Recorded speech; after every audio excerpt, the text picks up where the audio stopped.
Bonjour et bienvenue sur le fauteuil rose.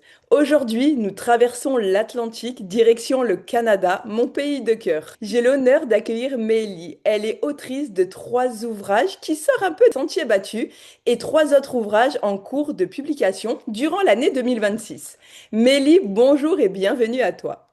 Bonjour Vanessa. J'ai oublié de dire en intro, mais Mélie, figure-toi que le Canada, c'est mon pays de cœur. J'y suis jamais allée, mais je me sens appelée par ce pays. Et toi qui es canadienne, ça va peut-être te faire sens ce que je vais dire et tu vas peut-être pouvoir expliquer aux auditeurs. Je suis née un 1er juillet et je suis très attirée par le Canada, mais c'est impressionnant. Ouais. Ah, il n'y a pas de coïncidence, hein? C'est ça. On choisit le moment qu'on va naître, on choisit sa situation de naissance, donc c'est pas un hasard.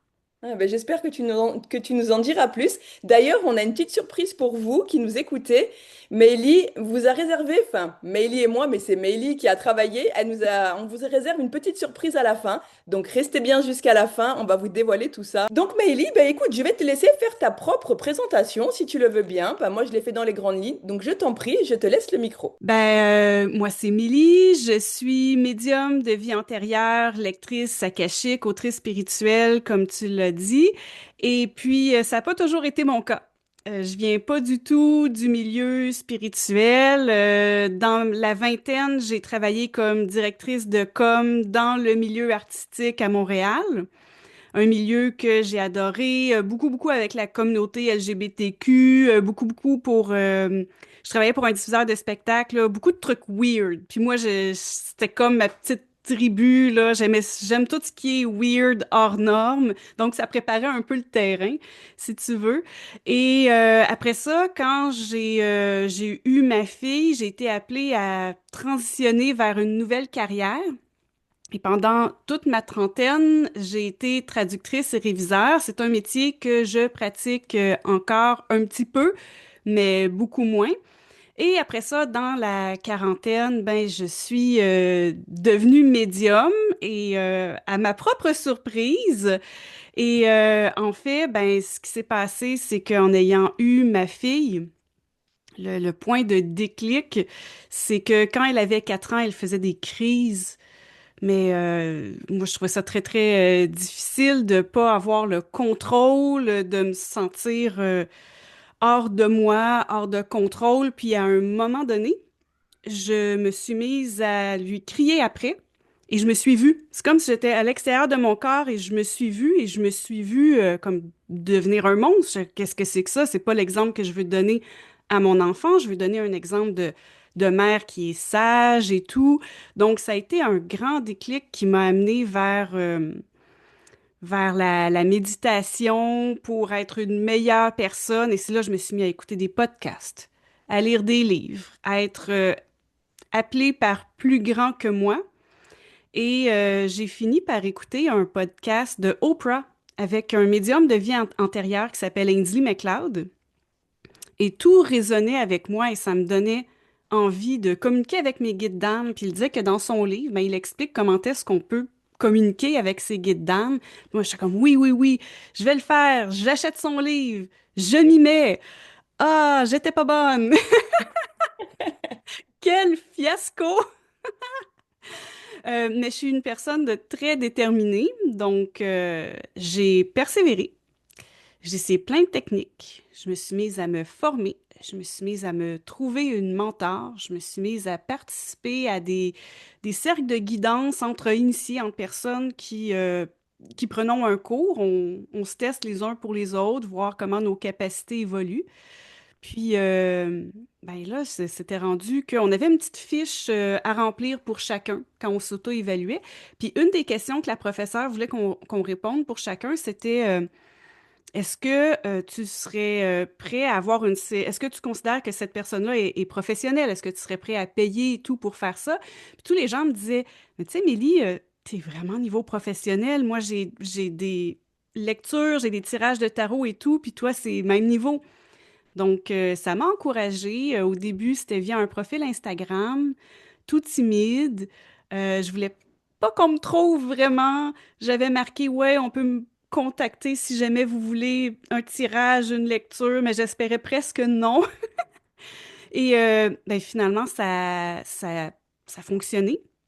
J'ai commencé à avoir des gens qui me contactaient pour des lectures, puis j'ai fini par me sentir appelée par les Annales akashiques. Et quand je me suis formée aux Annales akashiques, dès que j'ai dit que j'ouvrais les livres pour prendre des bookings, là, c'était comme fou, effet boule de neige, l'intérêt est venu, les followers sont venus. Puis là, je me suis dit, OK, faut que je m'organise, faut que j'ai un site web, il faut que je peux pas gérer les demandes à la mitaine dans des messages privés. Et c'est comme ça que par la force des choses, je me suis retrouvée à faire moins de traduction, de révision, puis que ça m'a amené vers un nouveau métier dans la quarantaine. Eh bien, merci pour cette très belle présentation qui était beaucoup plus détaillée. Je voudrais revenir sur des points que tu as abordés. Tu disais que c'est quand tu as crié sur ta fille qu'en fait, ce reflet-là ne te plaisait absolument pas. Tu t'es vue. Et moi, je sais, donc tu vas peut-être nous en dire plus, que petite, il s'était passé des choses. Oui, petite, il s'était passé des choses. D'aussi loin que je me souvienne, la première chose qui m'est arrivée, c'est à l'âge de 5 ans. En pleine nuit, je me réveille, je sens qu'il y a une présence et il y a un esprit qui se met à me parler. Mais moi, je suis complètement effrayée, j'aime pas ça du tout. Et à un moment donné, l'esprit arrête un peu, puis ressent ce que je ressens, puis dit, OK, je vais quitter ta chambre, je vais te laisser un moment, et quand je reviens, si tu es tourné sur le côté, je comprends que tu ne veux pas de contact. L'esprit est parti, tout de suite, je me suis tournée sur mon côté droit. L'esprit est revenu, même s'il était dans mon dos, je savais qu'il avait fait un petit sourire en coin, puis qu'il a fait comme OK, il est parti. Et j'ai passé jusqu'à, je dirais, toute mon enfance, si c'est pas plus, à dormir sur le côté droit avec les couvertures pratiquement par-dessus moi parce que j'avais trop peur que quelque chose se reproduise. J'avais conscience que il y avait de l'invisible, que plein de choses pouvaient arriver si on était attentif. Et je me suis complètement coupée de l'invisible à partir de ce moment-là. Quand j'en ai parlé à ma mère le lendemain matin, j'essayais de rationaliser. Puis je disais comme ah, mais là, c'est Fred. Mon frère, il a 10 ans de plus que moi, il est très, très taquin. Je dis, ça, c'est Fred, il a voulu me faire une face. Puis mon frère, il disait, je suis pas monté dans ta chambre en pleine nuit. Puis ma mère disait, non, non, non, ça existe pas, ces choses-là. Donc, en plus, je me fais dire, ça existe pas. Donc, j'ai complètement tout coupé. C'est fou quand même. Ça a dû sur le moment te faire très peur parce que tu savais pas ce que c'était. Et du coup, ce qui s'est passé, donc quand tu étais jeune, tu avais 5 ans, c'est ça, hein? Ouais. Quelques années, quoi. Beaucoup d'années plus tard, quand tu es toi-même devenue maman, en fait, est-ce que ce que tu as vécu donc enfant, tu t'es dit, ah oui, en fait, j'étais vraiment appelée par mes guides. Ça t'a fait sens? Ben, en fait, ça m'a fait sens avant ça.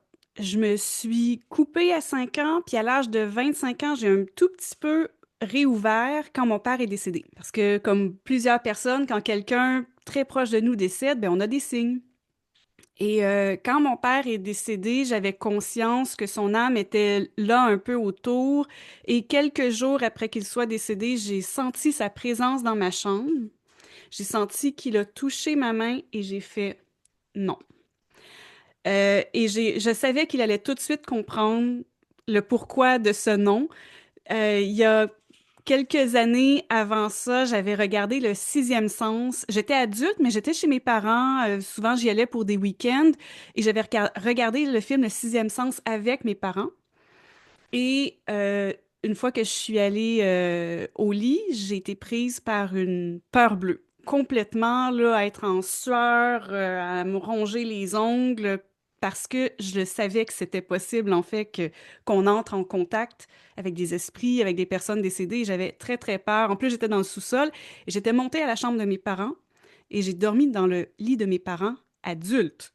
Mon père, il en revenait pas. Je me suis blottie contre ma mère, évidemment, pas entre les deux, mais j'arrivais pas à dormir, c'était trop. Donc, je savais que quand mon père, il a essayé un contact, puis j'ai fait non, c'est comme ça, ce genre de contact, tu le sais, too much pour moi. Donc, j'ai dit non. Bien sûr, ça a été respecté. C'est toujours respecté quand on fait des demandes. Et 6 mois après son décès, par contre, il y a quelque chose de vraiment spécial qui s'est passé qui a réouvert la connexion.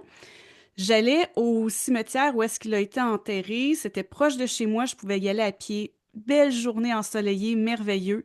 Plus que j'avance vers le cimetière, plus que ça me dit non. J'arrive à la première porte. C'est un cimetière immense à Montréal. J'arrive à la première porte, je suis pas capable d'entrer. Je me dis, c'est pas grave, je vais faire le tour, je vais aller à une deuxième porte. Mm-mm. Ça fait non, tu peux pas y aller. Et là, j'entends à l'intérieur de moi, va acheter le livre. Et j'ai un flash du livre Un autre corps pour mon âme de Michael Newton, dont une collègue m'avait parlé. C'est pas comme si on m'en avait jamais parlé, mais j'ai un flash de ce livre-là. Et je longeais la rue Côte-des-Neiges pour les gens qui connaissent, qui écoutent, les gens qui sont déjà venus à Montréal. L'avenue Côte-des-Neiges, c'est une avenue plusieurs voies dans les deux sens et j'ai traversé un endroit où est-ce qu'il n'y a même pas de feu de circulation. C'était comme en mode robot. C'était comme si Noé qui ouvre les eaux, mais moi, on m'a laissé passer. Je ne sais pas comment j'ai fait. Et il y avait une librairie pas très loin. J'ai marché à la librairie. Je suis arrivée. J'ai demandé le livre. J'ai dévoré le livre. Ça parlait de réincarnation. En fait, c'est un hypnologue. Il régressait les gens dans leur enfance, tu sais, pour débloquer des traumas de l'enfance et tout. Mais à un moment donné, il s'est rendu compte que c'était bizarre. Il les régressait. Puis les gens, ils parlaient de façon bizarre. Il a fait comme, oh, je les régresse dans l'au-delà avant qu'ils s'incarnent et je les régresse même dans leur vie antérieure. Et on parle de gens de cultures différentes, de religions différentes. C'est un Américain, donc c'est des gens qui venaient d'un peu partout, dans plein d'États différents, qui venaient le rencontrer. Et tout le monde racontait l'au-delà, les réincarnations, les guides d'âme avec la même terminologie, la même façon. Tout se tenait. C'est fou quand même. En fait, t'as pas pu rentrer au cimetière alors. Et t'as vraiment été appelé pour aller acheter ce livre. Et du Ouais. coup, t'as acheté le livre, tu l'as lu? Je l'ai lu d'une traite Ah oui. et je suis allée me coucher. Et après, qu'est-ce qui s'est passé? J'ai pas tout de suite dormi. J'avais cette conscience de, OK, tu sais, les guides d'âme et tout qui peuvent être là. Et là, mes mains ont commencé à trembler et mes bras ont commencé à trembler. À l'époque, je ne savais pas du tout ce que ça voulait dire. Maintenant, je comprends que quand on n'est pas très habitué de connecter avec l'invisible, ça arrive des fois quand on élève nos vibrations que ça va carrément vibrer dans notre corps pendant quelques secondes et après ça, c'est comme si tu n'entends plus rien et tu te connectes. Moi, je le savais pas, ça, puis je suis pas très fan d'avoir des expériences qui sont plus physiques. Donc, ça s'est mis à tout trembler et je sentais que ça allait monter, que ça allait continuer dans tout mon corps. Alors, j'ai crié. J'ai dit non, fais-moi plus jamais ça. Je voulais pas du tout que ça arrive. Je savais pas qu'est-ce qui se passait, qui était là, mais j'ai tout coupé. J'étais dans la peur, j'ai complètement encore tout coupé. Ça, c'était à 25 ans. Mais j'avais toujours cette conscience-là des vies antérieures, de l'au-delà. Donc, c'est resté avec moi, mais pour ce qui est du contact, j'ai vraiment tout coupé. Eh bien, c'est une sacrée expérience, hein. Ça doit faire peur quand même, hein. Dois te demander, mais qu'est-ce qui se passe? Maintenant, j'aimerais quand même rebondir parce que tu as quand même écrit 3 livres. Ouais. Et comment l'écriture est rentrée dans ta vie? Et j'aimerais aussi que tu nous expliques comment tu as fait pour te faire publier par une maison d'édition française. Oui! Ben, pour la petite histoire, avant mon premier livre, je me suis mise à être intéressée aux annales akashiques. Comme je t'ai dit, c'est à partir de là que ça a fait boule de neige, mais j'ai encore eu un contact où est-ce qu'on m'a dit de, de lire un livre. J'étais en méditation, j'étais en train de peaufiner mes capacités pour devenir médium. Je pratiquais déjà un tout petit peu. Et je faisais un exercice que ma mentor m'avait donné. C'était comme, OK, mets-toi en nature, puis essaie de connecter avec quelque chose dans la nature. Puis j'avais aucune idée de ce qui allait se passer. J'étais comme, c'est complètement farfelu. J'y croyais plus ou moins, mais je fais extrêmement confiance à cette mentor. Donc, je fais l'exercice et paf, je suis happée dans un arbre. Et tout d'un coup, on m'amène dans les racines. Et là, comme je suis happée, je vois plein de gnomes, mais pas des nains de jardin, là, des gnomes qui vont en haut, en bas de l'arbre, qui sont comme puis sont un peu comme tasse-toi, on travaille, on est en train de bouger les énergies. Puis je suis comme, ouh, c'est amusant. Et là, au fond, où est-ce qu'il y a les racines, je rencontre comme le gnome sage qui est comme plus gros que les autres. Il me donne un message que j'ai oublié. Et comme je suis en train de faire comme, ah, c'est trop weird. Je me suis comme sortie de l'expérience, mais j'ai eu le temps, comme je sors, d'entendre, va lire le livre, et j'ai un flash d'un livre sur les annales akashiques que je voulais lire et que j'avais apporté avec moi parce que j'étais à la campagne dans un chalet. J'ai lu le livre et tout, et c'est vraiment les annales akashiques qui m'ont mise sur la map. Et c'est grâce à ça que j'ai été contactée par une éditrice. En fait, il y a une éditrice de la maison d'édition Secret d'Étoiles qui cherchait à faire un livre sur les annales akashiques. Et ils préparent toujours leur saison, si on peut dire, un an à l'avance. Donc, elle était en prospection. Puis elle a fait des recherches en ligne. Et moi, à l'époque, je n'étais pas du tout connue. Je pense que j'avais 3 ou 4 000 abonnés sur Instagram.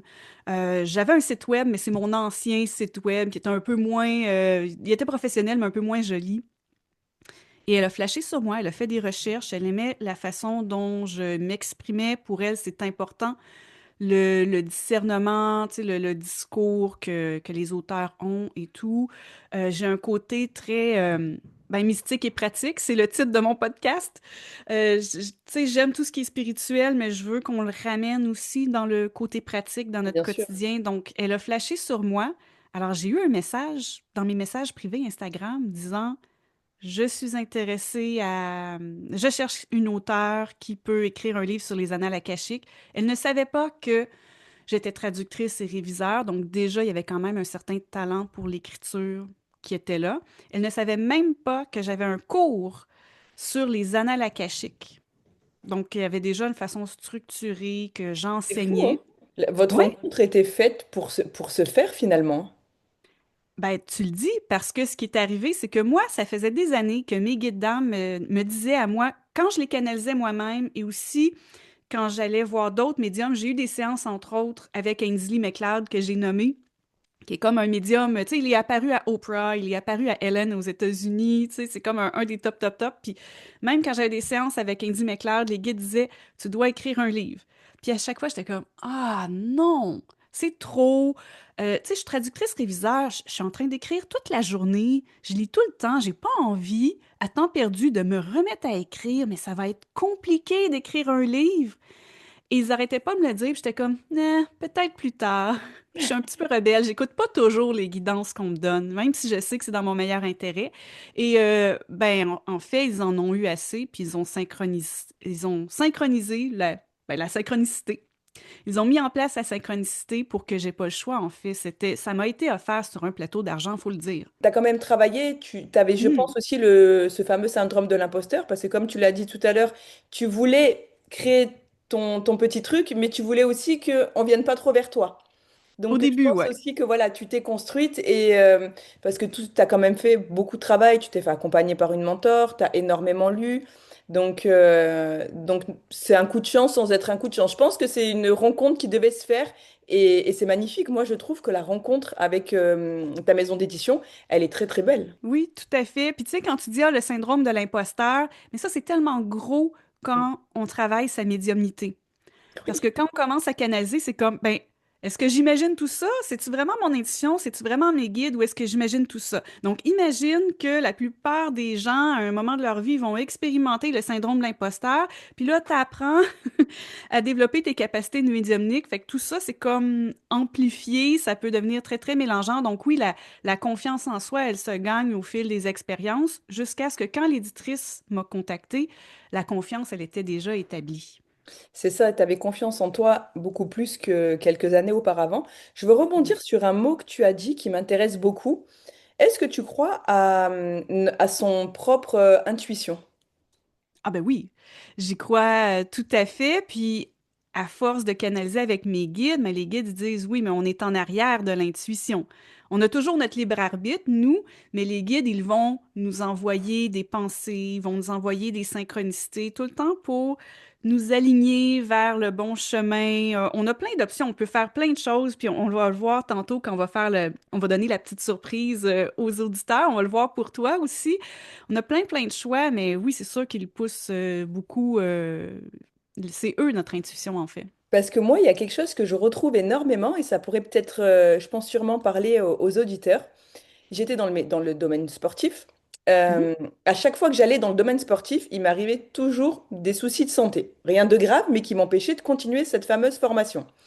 Le métier de coach de vie me plaisait aussi, mais ça m'appelait sans m'appeler, tu sais.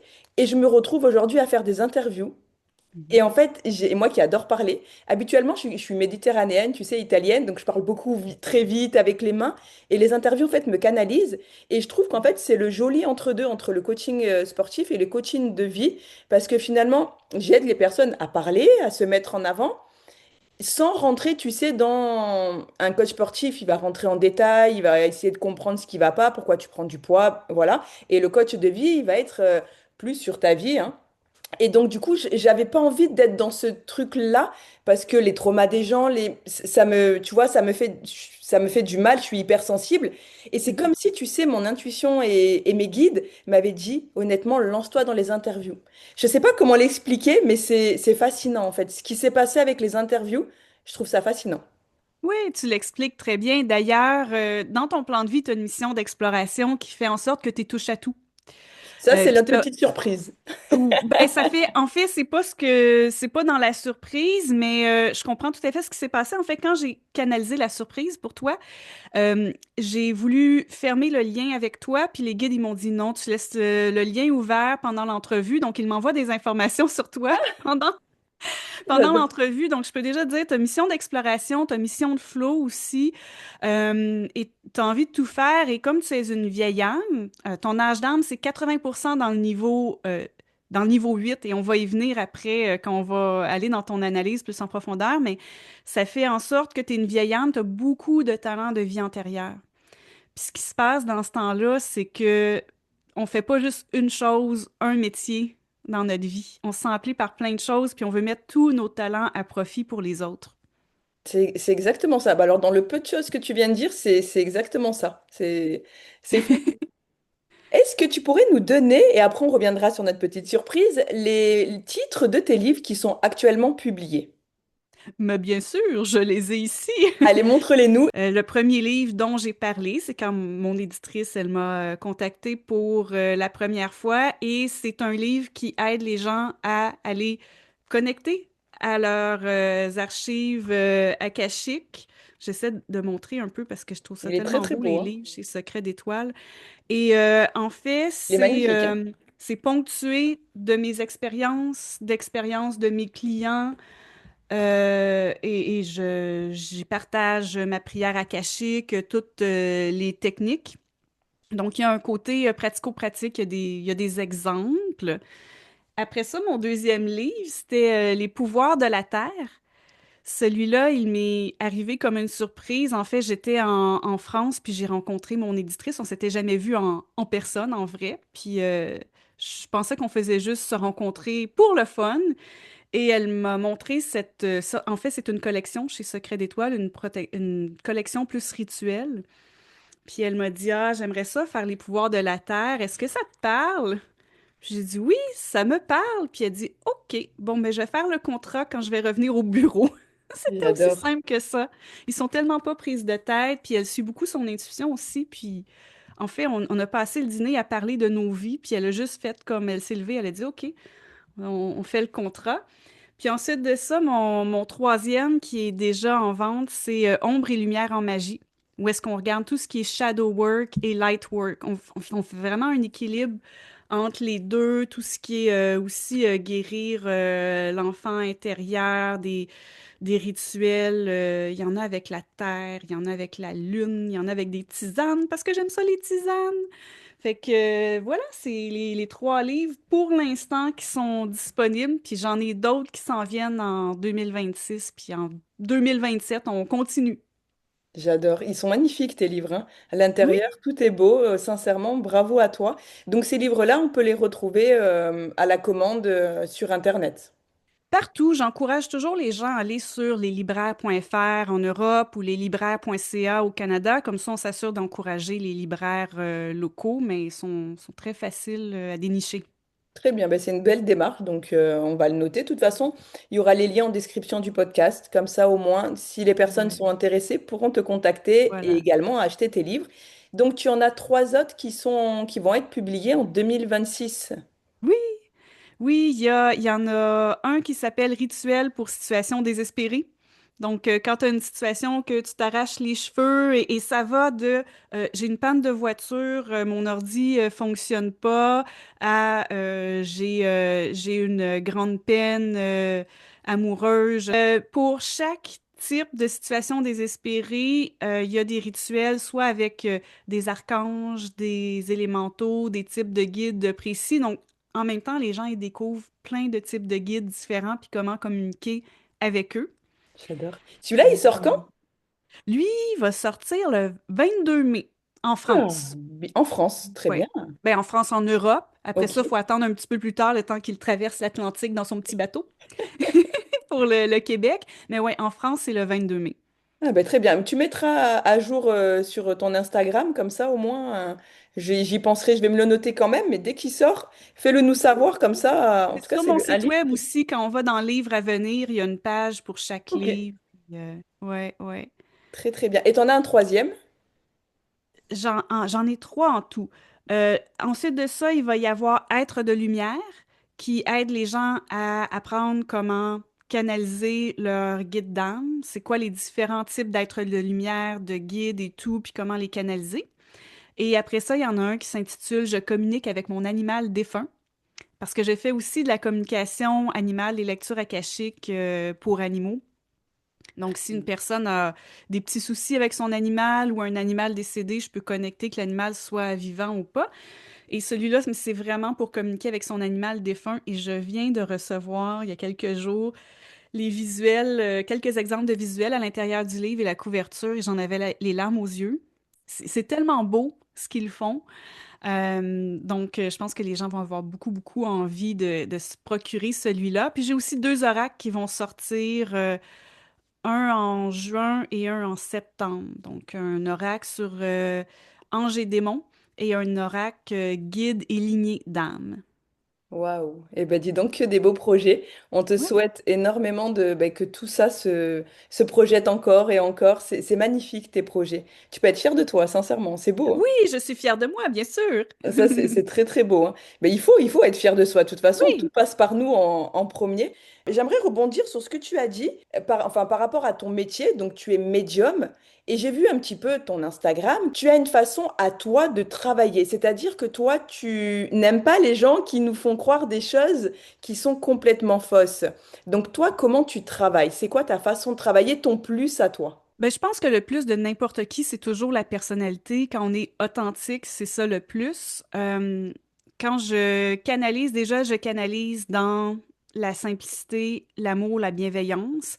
Je suis pas la personne qui va rouler les yeux par en arrière puis va faire comme ah, je sens qu'un guide arrive parce que c'est tellement pas ça. Euh, Tu le fais très bien. ouais, merci, merci. C'est mon petit côté, mon type d'âme performeur qui ressort. Et en fait, les capacités médiumniques intuitives, on les a toutes et c'est notre essence même. C'est notre premier type de communication parce que là, on vit une expérience humaine dans un corps humain, mais sinon, là, à chaque fois quand on quitte notre essence, notre âme, quand on est avec notre famille d'âme sur le plan astral, cette communication-là, c'est la plus naturelle qu'il n'y a pas. Donc, pour moi, c'est la même chose. Mes guides d'âme, des personnes pour qui je canalise, c'est comme des amis. Puis les guides d'âme aussi ont toute leur personnalité. Il y en a qui sont plus sérieux, il y en a qui sont plus rigolos, mais il n'y a pas personne qui est supérieur à une autre personne, ni dans l'humanité, ni dans les guides d'âme. Donc, pour moi, ça se fait de façon très naturelle et accessible. Donc, je vais garder ma personnalité quand je canalise, sauf bien sûr s'il y a un guide qui me demande est-ce que je peux entrer dans ton champ énergétique et parler à travers toi. Ça arrive de temps en temps. Et quand je dis oui, ben là, c'est sûr que ça va changer. Mais sinon, c'est tout à fait naturel dans la bienveillance et ça rassure les gens aussi que ça se fasse dans ce cadre-là. Très, très bien. Mais ça donne envie de travailler avec toi. Tu fais donc, c'est des accompagnements one-to-one que tu fais ou tu fais des cercles? Non, moi, c'est one-to-one et c'est de la formation, en fait. D'accord. Donc, c'est soit réserver une lecture akashique ou un tirage de tarot avec moi que je livre sous forme d'audio ou sinon il y a des cours qui sont, comment on dit ça? En anglais, on dit evergreen. C'est possible de prendre des cours que tu possèdes à vie, des cours sur vidéo. Mais c'est moi, c'est pas de l'IA, c'est vraiment moi sur les vidéos, c'est moi qui passe, pas un cours C'est bien. PDF, C'est où important est-ce que que tu je le vais dises. former les gens. C'est important que tu le dises parce que l'IA Mm. aujourd'hui, elle prend beaucoup de place. Mais honnêtement, moi qui suis dans le domaine humain, je pense que l'humain, enfin, on ne pourra pas être remplacé par de l'IA. Du moins, c'est ce que je me force à croire et à espérer. Parce que l'humain, en fait, c'est beau, en fait. Enfin, Ouais, c'est l'humain. L'IA, c'est ouais. un robot, ça aide, oui, pour ton travail, pour des choses, bien entendu. Mais ça créera jamais ce contact humain. Je voulais quand même te demander par rapport à ce que tu fais, donc ton métier et tes livres. Est-ce que tu as déjà eu affaire à des gens qui sont un petit peu sceptiques par rapport à ce que tu fais? Comment tu arrives à gérer ça? Pas au niveau de ma clientèle, je dirais, parce que si tu vas aussi loin que de payer pour une lecture akashique, je pense que tu y crois quand même. Des fois, c'est rare, ça arrive, les trolls sur Instagram, Facebook. Je demande à mes guides de me protéger contre ces personnes-là. Mais de temps en temps, il y en a qui se glissent, donc je redemande aux guides. Mais moi, j'ai absolument rien à prouver, hein. Tu y crois ou tu y crois pas? Donc, moi, quand ça m'arrive, je réponds même pas, puis je bloque les gens. Tout simplement, on est chacun à des parcours différents de notre chemin de vie. Puis c'est sûr que une jeune âme, ça a plus besoin d'un cadre, ça a plus besoin d'aller se faire dire quoi faire, d'un cadre rassurant. C'est pour ça qu'il y a beaucoup de jeunes âmes qui vont plus être à fond dans des religions qui sont très dogmatiques, là, où est-ce on les dirige beaucoup, beaucoup, parce que c'est plus rassurant pour eux. Donc, le côté spirituel, ça peut faire peur à beaucoup de personnes, puis s'ils sont pas rendus là, ils sont pas rendus là. J'ai absolument rien à prouver ou à débattre. J'adore ta façon de voir les choses et je pense que ça peut aider des personnes qui nous écoutent et peut-être qu'ils ont peur de se lancer dans X projet et ils ont peur du regard des gens. Donc ce que tu viens de Mhm. dire, c'est vraiment bien et je pense que ça peut aider. Donc en un mot ou une petite phrase, qu'est-ce que tu aurais à dire à une personne là qui est en train de nous écouter et qui a envie de lancer son projet mais qui est terrifiée par les critiques des autres, des personnes aussi bien qu'on connaît que des personnes qu'on connaît absolument pas? Mais il y a toujours des gens qui vont pas nous aimer, puis il va toujours avoir des gens qui vont nous critiquer de toute façon. La médiumnité, la spiritualité et même la religion, c'est quelque chose de très, très personnel. Donc, cette personne-là, elle n'a pas besoin de sortir de sa maison et de crier à tout le voisinage qu'elle est médium, qu'elle canalise les guides d'âme. La plupart de mes voisins ne le savent pas, ou il y en a qui l'ont découvert par hasard parce qu'ils m'ont vu sur les réseaux sociaux, puis j'ai même pas eu de commentaires de leur part. Ou... Tu sais, pour eux, c'est correct, ou en tout cas, si c'est pas correct, ils en parlent pas, mais euh, moi, c'est une de mes mentors que j'ai eue au début qui disait ça, tu fais ton truc et si tu veux te lancer, ben lance-toi et tu vas trouver ta tribu, en fait. Ces gens-là, les gens qui sont, ben en fait, que toi, tu es fait que pour être aligné avec eux, ils vont te trouver, tes énergies vont les amener à toi. Il faut se lancer parce que si on n'essaie jamais, ben on n'arrive à rien. Ben merci. Merci beaucoup parce que ça va aider, je pense, des personnes. Ça peut aussi aider. Finalement, en fait, je trouve que quand on parle à voix haute, ça résonne aussi, tu sais, avec nous-mêmes des fois parce qu'on ne se rend pas compte. Mais nous aussi, en étant sur les réseaux, etc., en essayant de développer nos activités, à des moments, même si c'est pas le regard des gens, on peut être bloqué par quelque chose. Donc, de Mhm. dire, comme tu l'as dit, la façon que tu l'as dit, je te remercie parce que je pense que ça peut vraiment faire sens à beaucoup de personnes. Ouais. Les pensées, c'est bien. Les pensées, la visualisation, ça nous aide dans la manifestation, mais on est incarné dans des corps et la voix, la force du verbe, c'est extrêmement puissant. Donc, il faut jamais l'oublier. Donc, quand on veut réaliser des choses, faut le verbaliser. Si on a des craintes, on peut les verbaliser avec quelqu'un de confiance aussi pour aller au-delà de ça. Je trouve que c'est important de parler, d'utiliser sa Donc, par voix. exemple, si j'ai mon projet en tête d'évoluer, de le verbaliser à voix haute, c'est ça que tu es en train de dire? Oui, ça aide. Puis aussi, quand on parle à nos guides d'âme, on peut le faire de façon télépathique, mais d'utiliser la force du verbe pour plusieurs personnes, surtout les débutants, c'est très important de le faire à voix haute. C'est super, c'est très intéressant. Ben, merci beaucoup.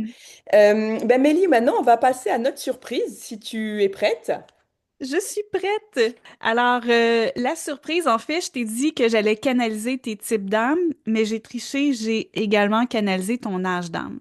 Alors, pour expliquer, on a tous et toutes, on fait un plan d'âme avant chaque incarnation.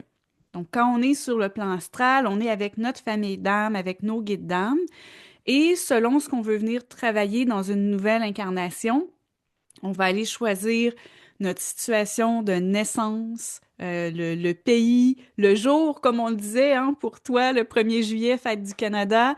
Euh, Nos parents, même s'il y a des personnes qui écoutent ça puis qui font non, pourquoi j'ai choisi ces parents-là? Ouais. Oui, même pour des parents difficiles, on les a choisis, il y a une raison. On va choisir nos types d'âmes qui vont forger notre personnalité. On va choisir nos missions de vie, oui, pluriel, on en a plusieurs, et ça, juste de le savoir, ça enlève beaucoup de pression. Tu n'as pas juste une mission de vie à accomplir. On va choisir nos talents, nos désirs, les peurs qu'on veut venir travailler, le karma qu'on veut équilibrer, bref, plein, plein de choses. Et moi, j'offre des lectures akashiques plan d'âme et parmi ces lectures, je commence avec l'âge d'âme, les types d'âme. Donc, je suis partie juste pour canaliser tes types d'âme, mais les guides voulaient m'expliquer des choses, donc j'ai canalisé ton âge d'âme. Alors, les âges d'âme, moi, je fonctionne avec la structure du médium Ainsley MacLeod. Il y a plusieurs structures. Donc, si celles que j'explique, elles font pas écho avec les auditeurs, les auditrices, c'est pas du tout grave. Donc, dans tout ce que les gens écoutent, ils font juste prendre ce qui résonne avec eux, tout Tout à fait. simplement. Oui, puis c'est aussi pour montrer comment toi tu travailles, donc c'est important. Et je te Oui, remercie de me faire cette surprise, hein, même si on en avait discuté ensemble, mais c'est très gentil de ta part. hey, ça fait grand plaisir. Donc, pour expliquer brièvement les âges d'âme, il y a 10 niveaux. Les niveaux 1 à 5, ce sont les jeunes âmes et les niveaux 6 à 10, ce sont les vieilles âmes. Et et pour la petite anecdote, quand même, pour expliquer, après le niveau 10, quand on sent, on se réincarne plusieurs fois dans un niveau, puis quand on sent qu'on a fait le tour de l'expérience humaine, c'est quoi aimer, être aimé, la compassion, on comprend qu'on ne fait qu'un, on décide que on va arrêter de se réincarner sur Terre. C'est vraiment notre décision à 100%. Et quand on décide d'arrêter notre cycle de réincarnation terrestre, ben, on devient un guide d'âme à temps plein. Et toi, tu es à 80% dans le niveau 8. Donc, tu es officiellement une vieille âme. Et tu as commencé le niveau 8 à 0%, puis tu as commencé à te réincarner. Et tu as déjà quelques vies dans le niveau 8 et tu es rendu à 80%. Ce que ça veut dire, être dans le niveau 8, c'est tout ce qui touche aux idées libérales, un petit côté militantiste, aimer tout ce qui est la sophistication. Et dans ton cas, les guides m'ont parlé qu'il y a plusieurs désirs. Il y a un désir d'appartenance, un désir de changement, un désir de nouveauté, un désir de liberté. Le désir d'appartenance, ils m'ont fait un petit sourire en coin parce que tu as un podcast. Donc, tu crées une tribu. Quand on a un désir d'appartenance, on est toujours appelé à créer sa propre tribu, à faire bouger les choses, à trouver son groupe. Et le fait que tu sois à 80% dans le niveau 8, c'est encore plus, c'est encore, c'est niveau plus, ça prend plus d'importance, le fait de vouloir être en connexion avec les autres. Et tu veux guérir une blessure d'abandon qui traîne un peu depuis des vies antérieures. Donc, ta façon avec ce désir d'appartenance-là, avoir ta propre tribu, ça vient guérir cette blessure d'abandon. Donc, voilà pour le niveau 8. Je ne sais pas si ça te parle. Complètement, en fait, j'ai bloqué là, sincèrement, ça me parle, c'est fou parce que c'est exactement ça. Je me retrouve à 100% dans ce que tu es en train de dire, de décrire. Donc, en fait, je reste un peu scotchée sur mon fauteuil rose du coup. Euh, ouais, non, sincèrement, waouh, c'est ça, ouais, tout à fait. Oui. Et j'ai oublié de mentionner aussi, quand je me suis connectée à toi avant de canaliser tout ça, j'ai senti une énorme énergie d'expansion dorée. Et ça, c'est ton énergie du moment. J'ai fait ça ce matin avant qu'on se rencontre. Donc, tu es à fond dans une énergie d'expansion et je vais te parler de tes types d'âme. Et dans tes types d'âme, tu as vraiment un profil qui est fort pour la manifestation. Et là, il y a des énergies d'expansion. Donc, tout ce que tu veux en ce moment, si tu réfléchis à des choses, go. Il faut prendre action, même si c'est des petits pas, parce que tu es dans une énergie d'expansion que ça peut aller très, très vite. Et d'ailleurs, les guides, ils m'ont envoyé des flashs des deux premières cartes de tarot de l'arcane majeur, qui sont le fou et le magicien. Donc, le fou, il est prêt à se lancer dans des aventures, souvent comme travailleur autonome. Et le magicien, il va prendre tous ses talents, tous ses outils, toutes ses ressources pour manifester ce qu'il veut. Donc, ils m'ont envoyé ces deux cartes-là pour te décrire puis faire le lien avec l'énergie en ce moment. Donc, je voulais te passer ce message. Waouh. Ça me parle aussi, quoi. Ouais, ça me parle. Sincèrement, merci pour ça. Vous qui nous écoutez, ça peut peut-être vous paraître bizarre, mais on se connaît absolument pas. Donc, on a juste échangé par mail et c'est tout en fait. Donc, sincèrement, je suis stupéfaite. Ouais, j'ai pas d'autres mots là, sincèrement. Ben super, je suis contente que ça fasse écho avec toi. Puis écoute, on plonge, je vais te parler de tes types d'âmes.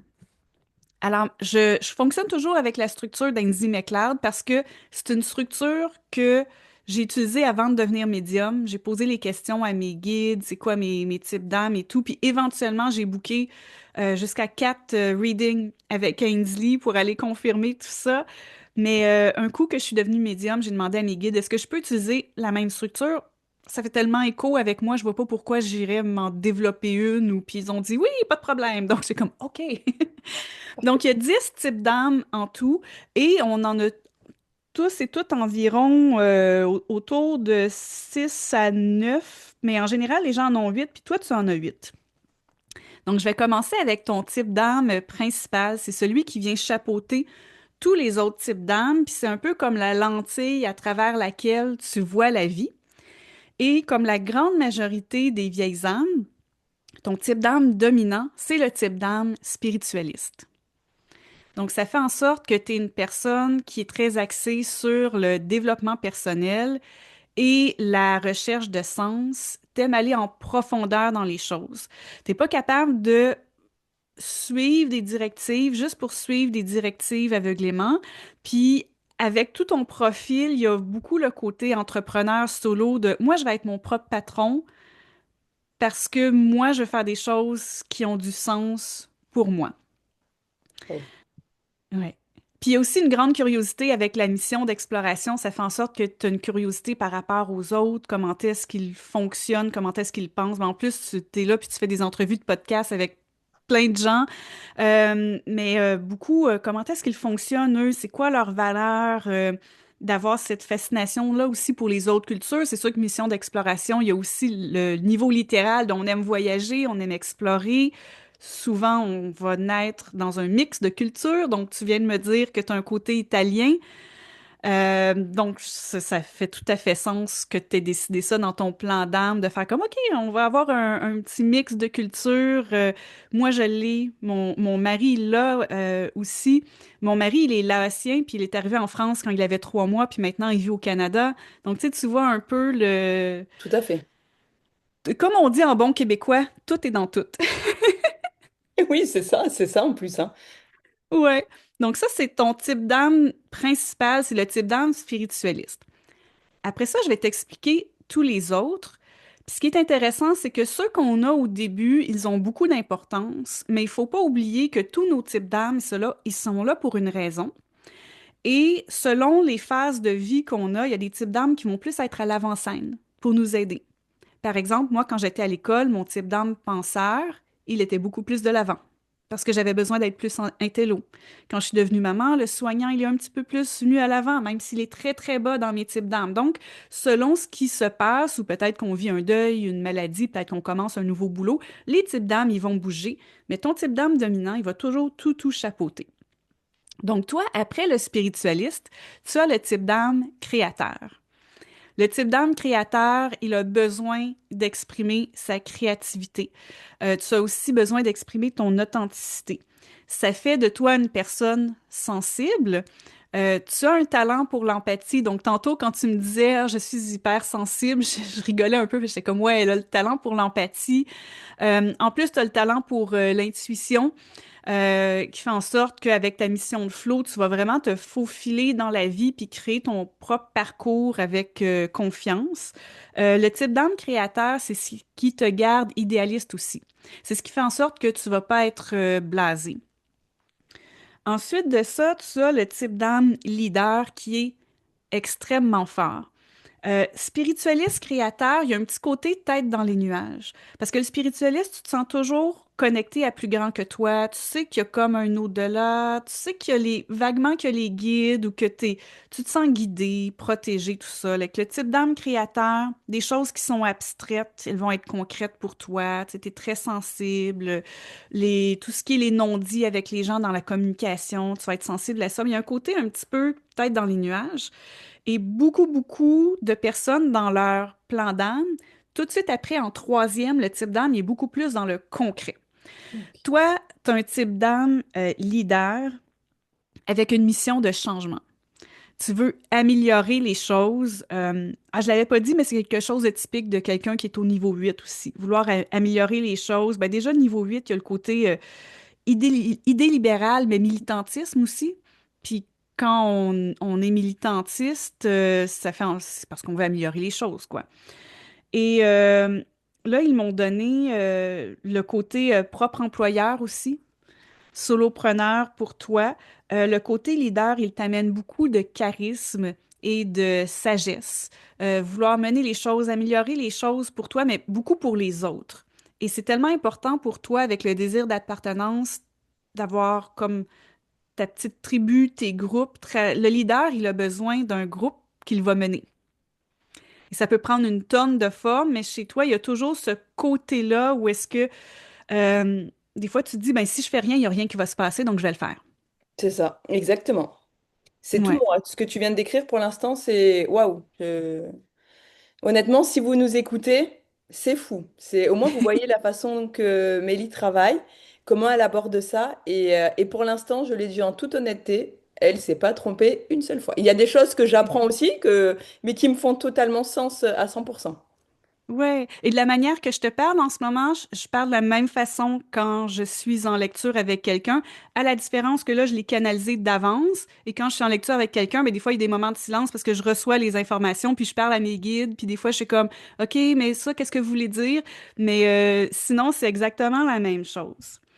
Ensuite de ça, le quatrième type d'âme que tu as, c'est le type d'âme chasseur. Je te rassure tout de suite, tu n'es pas voué à sortir avec ton arc et tes flèches pour aller chasser des Ça me animaux. rassure. C'est pas moi ça. En fait, les types d'âmes, ils ont été créés à l'époque où est-ce que la conscience, elle a été amenée dans le corps humain et on évoluait en tribu. Et à cette époque, ben, il y avait carrément les chasseurs qui devaient aller chasser pour ramener la nourriture. Aujourd'hui, les types d'âmes chasseurs, ils sont hyper dynamiques. En anglais, on va les appeler les go-getters. Ils passent à l'action. Ça te fait de toi une personne déterminée, une personne qui est très dans le pratico-pratique, une personne qui a des objectifs puis travaille pour aller vers ces objectifs. C'est ce qui t'aide à ne pas être trop blasé dans la vie. C'est ce qui va te donner beaucoup d'énergie. Parce que, tu sais, il y a 10 niveaux d'âme. Puis à un moment donné, quand on est une vieille âme, il y a une fatigue de vieille âme qui s'installe. Et ça peut nous faire entrer dans l'apathie. Ça peut faire en sorte que, inconsciemment, au fond de nous, on se dise, à chaque fois que je me réincarne, il y a toujours le bazar il y a encore des guerres, il y a encore des gens qui ont peur de la différence et tout. J'en ai assez. À chaque fois, je m'incarne et j'arrive pas à apporter un changement. Donc, tu sais, l'ego entre en jeu aussi là-dedans, une fois qu'on est incarné, mais Ça fait en sorte qu'il y a beaucoup de vieilles âmes qui vont prendre le type d'âme chasseur pour avoir le dynamisme de mener les choses de l'avant. Et avec ton type d'âme leader, créateur, où est-ce que tu veux faire avancer les choses, tu as un petit côté idéaliste, mais ça t'aide à aller de l'avant sans être trop découragé. Donc, ça t'aide à croire que tu peux vraiment apporter du changement. C'est fou, c'est fou. C'est le type d'âme penseur. Ouais, Celui-là, quand il est arrivé, j'ai fait comme, OK, je pense qu'elle le verra pas tout de suite. Le type d'âme penseur, il t'amène un côté logique parce que tu t'es dit, je veux pas juste foncer sans réfléchir. Je veux pas juste non plus être tête dans les nuages avec plein d'idées. Je veux m'assurer d'avoir toutes les données probantes pour mettre de l'avant ce que je fais. Donc, ton type d'âme penseur, il va t'aider à aller faire des recherches, il va t'aider à structurer les choses. Mais comme tu as le type d'âme chasseur, tu vas les structurer de façon très digeste. Le type d'âme chasseur, il va faire beaucoup de bullet points et non des romans fleuves. ouais, voilà, c'est ça. Je te donne les trois autres types d'âme. Alors, ça, le type d'âme performeur, professeur et le tout dernier, c'est le soignant. Performeur, professeur, tu as besoin d'être devant des groupes pour t'exprimer. J'adore. Performeur, c'est là que tu as ton petit côté enjoué, que tu as ton côté passionné et tu as un grand, grand désir d'authenticité, pardon. Le type d'âme professeur, tu veux transmettre des connaissances aux autres. Puis en ayant performeur, chasseur, tout doit être hyper clair. Tu veux vraiment t'assurer que tout le monde comprenne. Et avec le type d'âme soignant, c'est là que tu as beaucoup d'empathie, beaucoup de loyauté. Le soignant, il est un peu plus bas, mais là, tu viens de me dire que tu as un enfant, je ne savais pas. J'en ai deux. Souvent, tu en as J'ai une deux. fille de 17 ans et un garçon de 11 ans. OK, bon. Donc, ce type d'âme-là, il est venu plus à l'avant-scène quand tu as eu tes enfants, surtout quand ils sont dans les, tu sais, 0, 5, 7, 8, là, il faut plus les materner. Donc, c'est là qu'il vient plus à l'avant-scène. Ça fait en sorte que ton côté leader, chasseur, il s'est adouci et que tu as été capable de ralentir aussi parce que ça peut être très difficile d'être en congé de maternité.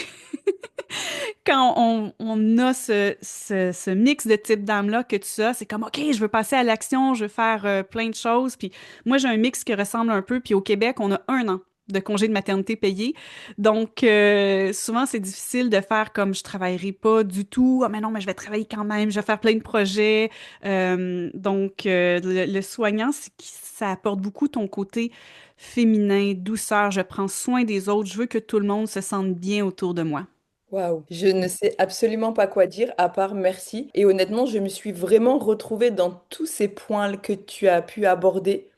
C'est je pense qu'en fait, ça permet aussi, tu vois, quand on sait plus trop où on en est, est-ce qu'on doit continuer un projet, par exemple, ça permet finalement de se retrouver, de remettre ses pieds bien ancrés au sol et se dire, bah, soit bah, non, finalement, c'était pas pour nous, ou soit, avec tout ce que tu m'as dit, j'ai la certitude que les interviews, que mes projets que j'ai dans ma tête sont réellement, je suis à ma place. Voilà, je cherchais Voilà. un terme, mais je suis vraiment à ma place. Et ce qui est super important, c'est que ça soit dans le sport ou dans le coaching de vie, il y avait toujours, tu sais, un truc qui me correspondait pas ou qui Ouais, ouais. bloquait. Aujourd'hui, dans les interviews, je me sens tellement bien, tellement libre. Ouais. J'aimerais juste les faire peut-être en one-to-one parce que c'est bien d'être en présence de la personne, mais d'échanger, de pouvoir parler, de pouvoir être moi-même, je trouve ça super. Donc, Ouais. merci Et c'est drôle sincèrement. parce que je savais pas que tu étais sportive, mais le type d'âme chasseur, il y en a beaucoup qui sont ultra sportifs avec le chasseur, donc ça cadre tout à fait. Puis pour les personnes qui veulent en savoir plus sur les âges d'âme, les types d'âme, les missions de vie, j'ai des épisodes de podcast sur chaque sujet. De toute façon, on va tout mettre en lien de description de Ouais. cet épisode de podcast. Mélie, je te remercie infiniment. Donc, tu as Et trois merci. livres à la vente, qui sont Mhm. quoi, à la vente, qui sont publiés, qui sont à la vente. Voilà, on les voit derrière, exactement. Il y en a trois prochains qui vont être de sortie prochainement, plus deux oracles, c'est bien ça. Ouais, c'est ça. Il y en a qui sont déjà en pré-vente, si on va voir, là, on peut voir sur les libraires, mais sinon, j'ai pas nommé les grandes chaînes, mais ils sont sur les grandes chaînes aussi. Très bien. Ben, merci infiniment. Je te dis peut-être à très vite dans ton pays et dans mon pays de cœur, du coup. Oui, merci beaucoup, Vanessa. Merci à toi, je te souhaite une belle journée et belle journée à tout le monde.